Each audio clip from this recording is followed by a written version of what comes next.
Hello, CFA Nation. Gabe. Nick. Is the lag that Nick. bad? Or is Oh, this the showing on maiden Pat? voyage. Oh man, you know what's funny? Before we got on camera, we were just talking about I had been looking at that hat for him, but I kind of had a feeling he was gonna get himself one, and he kept talking about the baggy green. So I was trying to find it, a replica one. You couldn't find it on Amazon, so I don't know if that's something where you only get them if you make the Australian national team. It would make sense that they would sell replicas, though. You know what I mean? I guess I got to start working out then and learn how to play so I can get on that team. I'm not Australian though, so that would be the biggest snag. Oh, that's Hmm. hilarious. That's hilarious. But anyway, we are here today talking about the Australian national team to review the Test episode 5. Yes, it's been a long time coming. The Test episode 5. Ooh. Now, I'm going to give Nick, of course, he does such a masterful job with his quick reviews. But basically, the Test episode 5 is the second or the continuation of Australia's trip to India. And it's so funny because the one thing that stands out for me is when they're talking to JL, they're interviewing him, and he's like, people ask me, do I love coming to India? And he's like, yeah, for about 5 minutes, and then it's overwhelming because he said, the Indian people love cricket so much that you don't have a minute to yourself. It's suffocating how many people are around, and I just thought it was hilarious. There's a lot of places that people are diehard fans. You know what I mean? And here in America, for instance, you go to certain states, especially down south. College football is supreme. You go to certain places, and if you play college football, you're basically the unofficial mayor of the town. All right, places like LSU, Alabama, because it's insane. They run entire towns, and pro teams in certain cities. New York, the Yankees.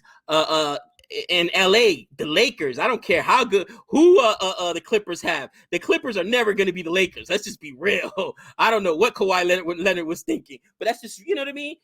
People get Seriously. they get crazy about their sports, but nothing like this. I don't think I've ever seen, and I've been at a Yankee ticker tape parade, bro. I've been there amongst thousands and thousands and thousands of New Yorkers that are all there to celebrate the Yankees when they win a World Series. That was nothing compared to this team when I saw the Australian team arrive on the But bus. It was again, insane. that is New York Yankee fans celebrating a championship. This is like you said, the Australian cricket team coming in for an ODI series, a 5-game series, so it's a big deal. But an ODI series, these fans are showing up for the opposing team because they just love the game so much. And I was watching that part. Jody was in the room, and I'm like, check this out. Look at how awesome these fans are. They are just they're just there, and they're supporting, and they're getting hotel rooms so they can be next to these players, or they're doing housekeeping, so selfie, so they can get pictures and whatnot. Super, super cool. So this episode 5, it switches off from Test to ODI. And so they have the different ODI captain for their ODI team than their Test captain. And he says, JL does, that he's going to let the players select. And it's something that we have in NFL and other sports as well. The players vote for their captain for that year. But he said they hadn't really done it in Australia before. So he wanted them to, and they unanimously chose Aaron Finch, which we know from the Test team. And so he gets a chance to step forward and be that leader. And so they're in this 5-game series against India, and they are, they're there, and they have this big series because India is a better squad. Australia is still suffering without Steve Smith and David Warner and some other players because of what happened. So they have to press forward and play with their guys. They call up some young bucks, and they focus on some of those guys. But this episode is all about that 5-game series. And as it starts off, they lose the first 2 games, and you're just like, man, these guys cannot catch a break. It wasn't really even that close when they lost, but they weren't like super out of it.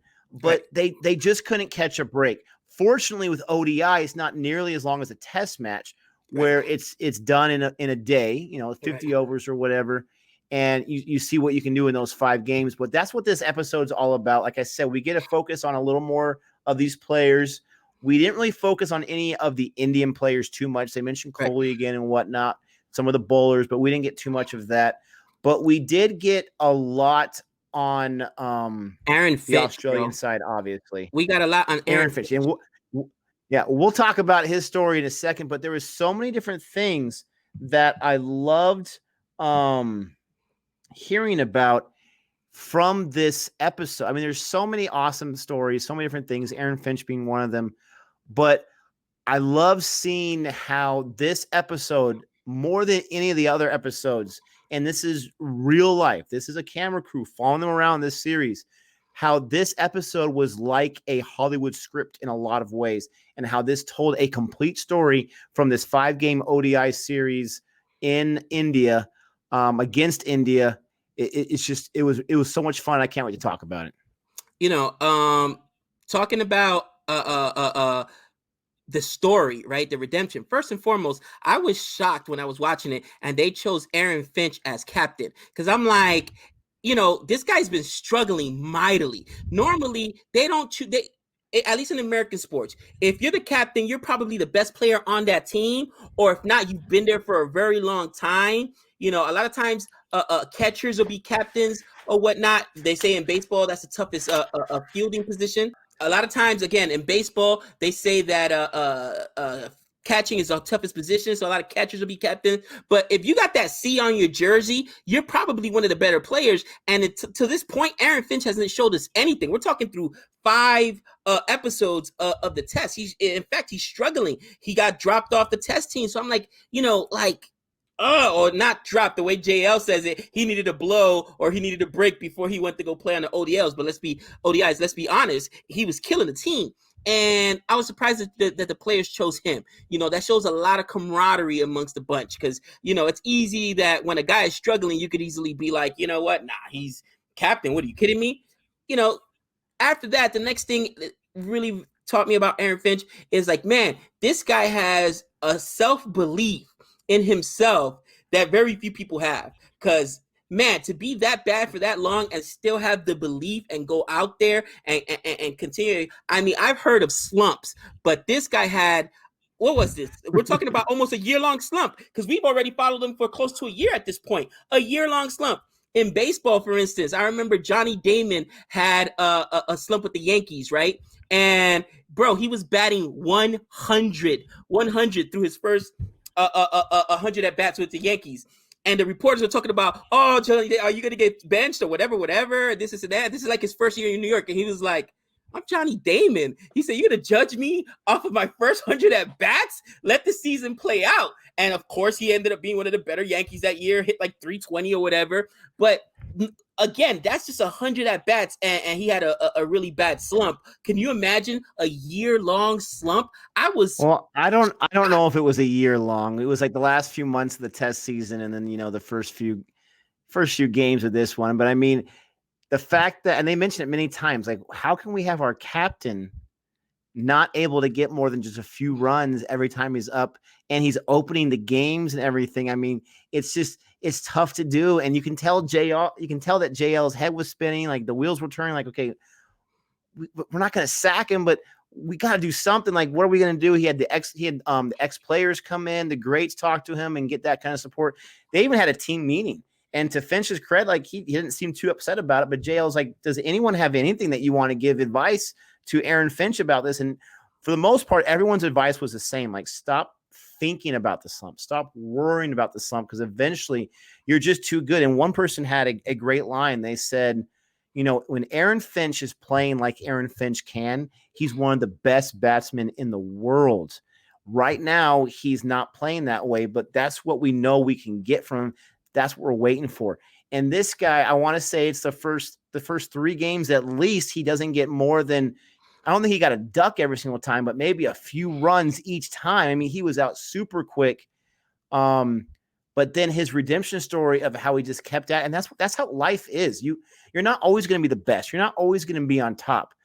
You've got to find out what perseverance is like. And even if you start a new job and you are the top salesman for the first 2 years, eventually you're going to have a dry spell. And when that happens, especially in sports, and your confidence goes away, then you are no longer that superstar athlete. You're like a regular Joe Schmo, because not only is the God-given talent that you mentioned quite a bit, it's the confidence to be able to to move it forward and to be able to get yourself in that next category. And sometimes in any sport, it's a run, it's a RBI, it's a touchdown, it's a first down, whatever it is, it's a goal. It's something that you need to build off of, and then you can get in that right headspace, and then you can move forward. But man, it was tough to watch in this episode. One of the things this episode also touched on was, you know, I always especially feel, and my kids to this day, Trey hates it when I go to his games because he always, for whatever reason, does not play his best when I'm there. He says it's just pressure. And a lot of times when you're at home, you've got your family in the stands. You've got, other commitments pulling you away from the game. But when you're on the road, sometimes that's the best thing. And you saw this in this episode, because all you got is you and your teammates. All you have is you, your teammates, and the game. So you get to focus more on the games, where a lot of times when you're at home, there's the game, but there's also the wife, the mortgage, the kids, this, that, the other, people wanting tickets for games. You know what I mean? A lot of distractions that have nothing to do with the game. And, Jo was talking about how the group was so close together. They eat together, they ride to the games together, and even after they lost the second game, the players are like, you know what? We were in a position to win that game. Like, they're starting to see, like, okay, we can bang with these guys. We can play. And India at this point is the best team. JL says there's the best team in the world. There's so much talent over there. If we're in a position to win, mind you, we don't have our best batsman and Steve Smith. We're missing, other players as well. Like, we're okay. We're hanging in there. And you saw them kind of like, even though they lost, like I said, the first two games, they could take that deep breath of air, fresh air, and say, okay, we can go out there and we can perform. Yeah. And, I mean, you said it perfectly right there. You just got to keep at it. And I love how they were close together. They were sticking together. They were eating together and all that kind of stuff, because that's how you're going to get close. Talking about closeness, we learned about some of the players in this team, and you had that interesting relationship between Zampa and Stoinis, whatever his name was. The two guys that were like, they're in pictures are holding hands, or you see at the end of the series against India, they're kissing each other on the cheek like it's no big deal. I am not going to even allude that it's any more than just camaraderie. They have such a love for one another as brothers in the game that they could care less how that looks to other people. And I thought that was awesome. I thought that when you have someone's back, then you are willing to go a little further for them. And I feel like their relationship, their friendship was a perfect example of that. I really liked learning about Zampa in this episode. This guy seems like a different kind of cat. He's got everything to him is his coffee and his tea. That's the most important thing. If I have room for my suitcase for my clothes, then I'll throw some stuff in there for my clothes. But it's all about, do I have my right equipment for my coffee? And at one point he shares some with JL, and he's like, it's a bit sweet, huh? A lot of honey. But I mean, this guy, he's all about it. And you can see him while he's waiting in the what did JL call it? The clothes room or something like that? The change room. He's making his coffee as they're playing their game or whatever. So that was pretty cool. I like, again, how they switched to ODI in this episode, because for me, as great as Test is, it's so long and there's so much to it. ODI is a quicker thing. You can, the beginning of the story, the end of the story is right there. Right. They lose the first two games against India, and then the third game they win pretty nicely. And then the fourth game, I believe the fourth game, they have a nice lead. And then Virat Kohli's up there and he's just bagging his heart out. And JL is getting nervous and he's stressing out like this. And, like we've seen him in that one reaction we did on CFA as well. Right. But Virat Kohli almost brings India back, the way they made it seem at least. But eventually they got him out. And who got him out? Zampa, of all people. I think he said, like, I haven't gotten someone out by bowling since I was like 14 years old. I'm not sure how accurate that was, but that was really cool. And then the fifth game, they were down by so much. And, then you have Finch finally coming alive and doing something, but they're able to come back in India against, a tough crowd who loves them for whatever, but they love India way better, obviously. Right. And they're able to come back and they're able to claim victory. They said it was the first time, I think, ever or in a long time that they were down 0-2 and they came back to win an ODI series in India, which is super awesome for Australia fans and the Australia team. And you're able to see how these guys are able to come together and they're able to finally celebrate something. I mean, an ODI series in India, a championship like that is no laughing matter. That's a big deal. And they were able to, for people like us that are watching this show, it took us 5 episodes to finally get a real thing to cheer about and some real redemption and some real victory. It was too bad it was against India here, but that's a true test because India, this is just a year ago, they're a really good squad. And so, man, I want to make sure I don't forget other things because there's so many small details about what happens in this episode. There's so many things to talk about, but I think the last thing I want to say is just again the quality of production for this. The 4K, the quality of the HD when you're watching it, it's like you're right there in the room with them. And I'm so grateful that they put so much time and effort. And the score, you mentioned score in Boring Reviews in our Marikanika review. The score for these episodes is so awesome. The music plays such a role. And it's like they hired some Hollywood or some Bollywood music producers to score this documentary. It's such a well-made documentary. It's my second time going through it. And I do like documentaries quite a bit. It's one of the best documentaries I've ever seen. And it's so informative for people like us who are learning about cricket. If you have not seen this and you're watching this review, which I doubt there's anyone that exists like that, if you are, then you got to check this out on Amazon because it's just unbelievable. I think the last thing I wanted really to touch on is, man, has JL grown in this series. At first, he was that typical coach who, you get all the coach speak and all the coach talk. And I remember he was talking about white noise and ignoring it, but then he was going and losing his lid or whatever. He showed such maturity, by sticking with Finch when Finch obviously rewarded him at the end. Because I'll be honest, I would have cut him. I could not wait at that point. Because remember, JL is very tempting.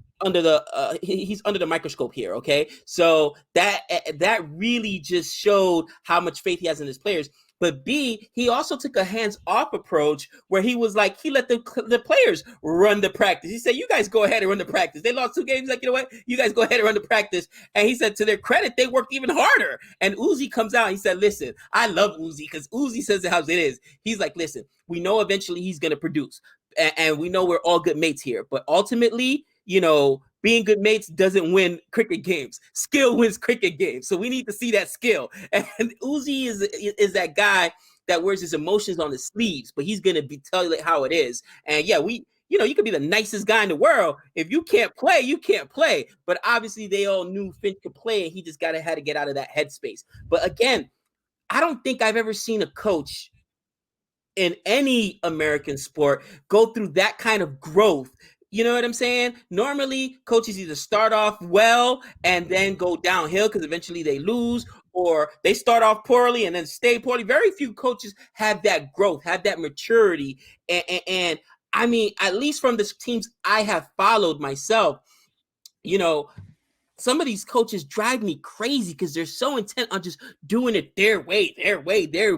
Man, one of the guys in the test episode said, I think it was this episode, where he's like, look, we did something well enough to get here. Okay, so let's believe in that. And let me play my game. Let me do what I do. And I guess so many coaches just aren't like that. And bro, we're even talking about at the high school level. It drives me crazy where, my son's good enough to play not just baseball, but football for the school. And he's one of the top athletes, but no, this is how you want him to do it.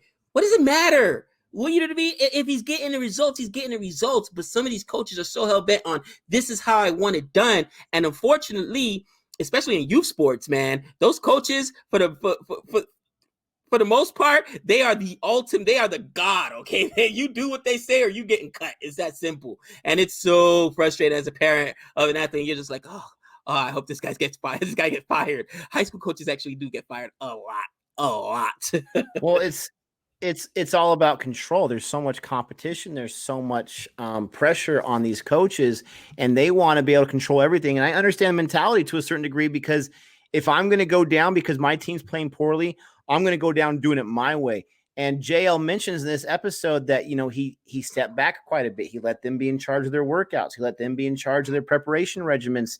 And it's probably because he has a year in the job and he feels like he's learned a few things, and he knows his guys and how they operate. But he had a great thing in the episode where he's like, I told myself when I got this job, if we're 4 years down the road and we won a series against India in India, then I know I've done my job. And here we are after 1 year and we've already done it. He's like, I'm so excited to see what happens in the future.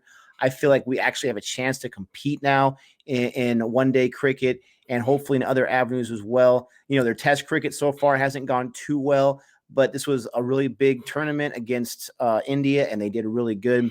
So the show is just awesome. And I know there's a bunch of stuff I'm leaving out that I heard, and I'm like, oh man, that was such a great quote, or this or that.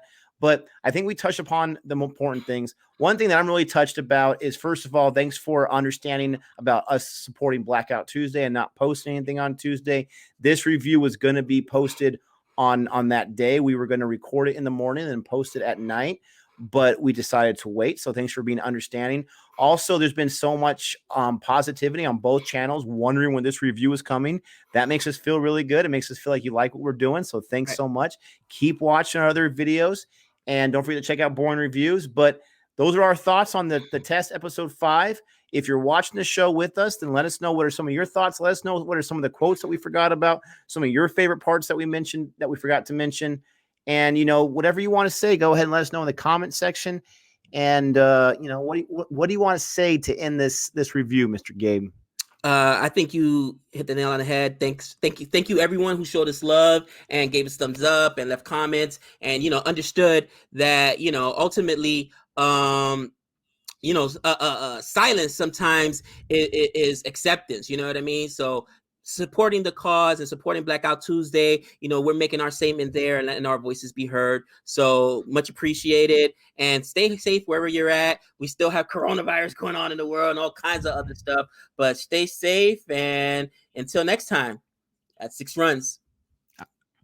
Adios.